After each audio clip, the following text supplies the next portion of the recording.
हमारे YouTube channel पर आप सभी का स्वागत है।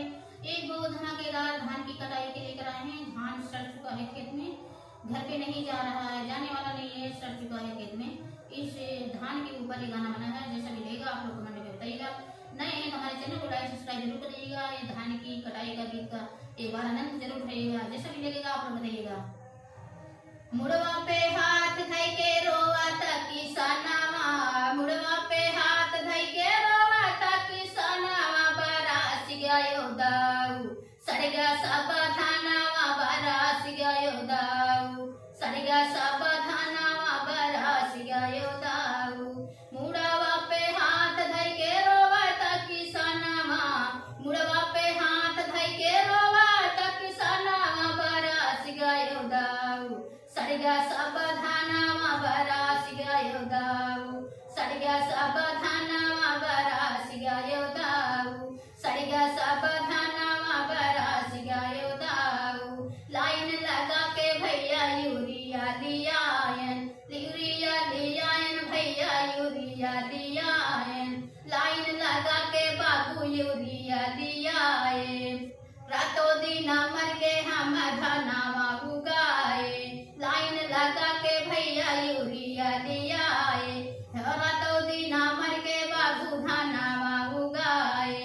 लागत की घर नहीं जाए को आना जावा, लागत की घर नहीं जाई सब आना जावा, बरस गयो दाऊ सड़ गया सब धानवा, बरस गयो दाऊ सड़ गया सब धानवा, बरस गयो दाऊ सड़ गया सब धानवा, बरस गयो दाऊ।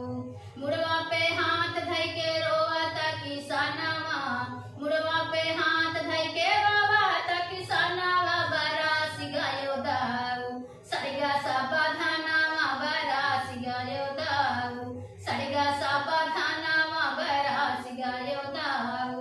आशा सिंगार करे माना में बिचारावा, आशा सिंगार करे माना में बिचारावा, बोवल धान भैया होइयावा कचरावा।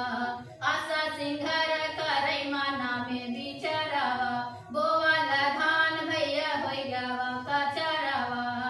खाए के जब मिली नहीं मार जाई जानवा, खाए के मिली ना तो चाल जाई परनवा, बरस गया दाऊ सड़ गया सब धानवा, बरस गया दाऊ सड़ गया सब धानवा, बरस गया दाऊ सड़ गया सब धानवा, बरस गया दाऊ। मुड़वा पे हाथ धई के रोवेला किसानवा, मुड़वा पे हाथ धई के रोवत किसानवा, बरस गयो दाऊ सड़ गया सब धानवा, बरस गयो दाऊ सड़ गया सब